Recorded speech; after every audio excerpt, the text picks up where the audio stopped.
Donate plasma and save lives. आज हमारे देश को ऐसे बहादुर लोगों की बहुत सख्त ज़रूरत है जो ऐसी कठिन परिस्थिति में आगे बढ़कर आएं और एक दूसरे की मदद करें। आज हमारा पूरा देश इस कोरोना वायरस महामारी का शिकार हो चुका है।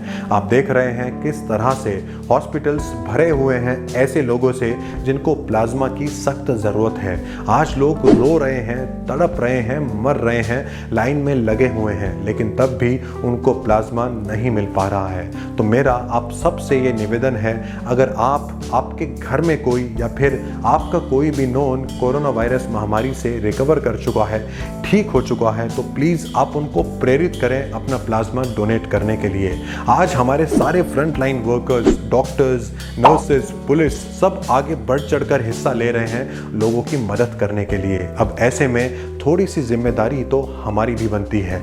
हम भी अपने घर पर बैठे बैठे अपने देश के लोगों की मदद कर सकते हैं, लोगों को प्रेरित करके कि वो लोगों को प्लाज्मा डोनेट करके उनकी जान बचाएं। जी हाँ, मेरा ये विश्वास है, अगर हम सब एकजुट हो जाएं तो बहुत जल्दी हम अपने देश को इस कोरोना वायरस महामारी से छुटकारा भी दिलवा सकते हैं और अपने देशवासियों की जान भी बचा सकते हैं। मैं खुद पिछले 12 सालों से रक्तदान कर रहा हूँ। हमारी एक संस्था है जिसका नाम है युवा भारती। इसके माध्यम से हम हर साल 2 बार रक्तदान शिविर लगाते हैं, जिसमें मैं कई युवाओं को बढ़ चढ़कर रक्तदान करते हुए देखता हूं। अभी तक हम हजारों लोगों की जिंदगियां बचा चुके हैं। तो क्यों ना आज हम सब लोग एकजुट हो जाएं और अपने देश के लोगों को बचाने के लिए आगे बढ़ें। ये जानना आपके लिए बहुत जरूरी है, एक इंसान का प्लाज्मा तकरीबन 3 लोगों की जिंदगियां बचा सकता है। अगर हम आंकड़ों की बात करें तो अभी तक हमारे देश के अंदर 1,32,76,039 यानी कि 1,32,76,039 लोग ठीक हो चुके हैं। अभी हम इसको 3 से मल्टीप्लाई कर दें तो 3,98,28,117 लोगों की जिंदगियां हम बचा सकते हैं। अगर हम देखें हमारे देश के अंदर आज एक्टिव केसेस कितने हैं, 21,97,538 यानी कि 21,57,538।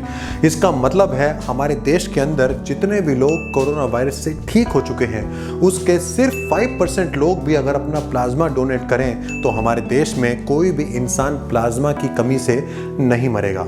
ये जानना हम सब के लिए बहुत ज़रूरी है कि प्लाज्मा डोनेट करना हम सब के लिए, हमारे देशवासियों के लिए कितना ज़्यादा इम्पॉर्टेंट है। हमारे देश में ऐसे बहुत से लोग हैं जो प्लाज्मा डोनेट करने से डरते हैं, क्योंकि उन्हें ऐसा लगता है कहीं प्लाज्मा डोनेट करने से मुझे कोई बीमारी ना लग जाए, मुझे कोई प्रॉब्लम ना हो जाए। आपके ऐसे ही कुछ सवालों के जवाब मैं इस वीडियो के माध्यम से देने वाला हूं, लेकिन उससे पहले मेरी आप सब से एक रिक्वेस्ट है, आपसे जितना हो सके इस वीडियो को औरों के साथ शेयर ज़रूर कीजिएगा, जिससे हम हर ज़रूरतमंद इंसान को सही समय पर प्लाज्मा उपलब्ध करा सकें और अपने देश को इस संकट से, इस महामारी से सही सलामत बाहर भी निकाल सकें। इसीलिए इस वीडियो के डिस्क्रिप्शन में एक लिंक भी दिया है। उस लिंक पर आप क्लिक करेंगे तो एक फॉर्म ओपन होगा।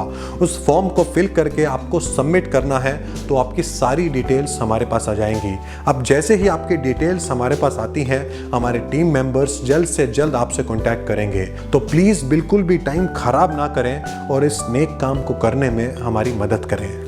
तो प्लाज्मा होता क्या है? ये आपके ब्लड का एक पार्ट होता है जो आपके अंदर कोविड-19 से रिकवर होने के बाद जनरेट होता है, और ये उसी इंसान की बॉडी से लिया जाता है जो इंसान कोरोना वायरस से पूरी तरह से रिकवर कर चुका हो। अब पहला सवाल है, प्लाज्मा कौन कौन डोनेट कर सकता है? वही इंसान जिसकी उम्र 18 साल से 60 साल के बीच की हो, जिसका वजन 50 किलो से ज़्यादा हो, जो कोरोना वायरस से बिल्कुल ठीक हो चुका हो, मतलब जिसके अंदर कोविड-19 के अब कोई भी सिम्टम्स ना हो, प्लाज्मा डोनेट करने से 28 दिन पहले। इसको मेल या फीमेल कोई भी डोनेट कर सकता है, लेकिन डॉक्टर से कंसल्ट करने के बाद। दूसरा सवाल, क्या प्लाज्मा डोनेट करने के बाद इंसान वीक पड़ जाता है? बिल्कुल भी नहीं, क्योंकि जब डॉक्टर्स आपके ब्लड से प्लाज्मा निकाल लेते हैं तो आपका ब्लड आपको वापस मिल जाता है, तो इसमें वीक पड़ने का तो कोई मतलब ही पैदा नहीं होता। तीसरा सवाल, क्या मैं फिर से इन्फेक्टेड हो सकता हूं जब मैं हॉस्पिटल में प्लाज्मा देने जाऊं? देखिए, पहली बात, जब आप हॉस्पिटल में प्लाज्मा देने जाते हैं तो वहां पर डॉक्टर्स आपका स्पेशल ध्यान रखते हैं।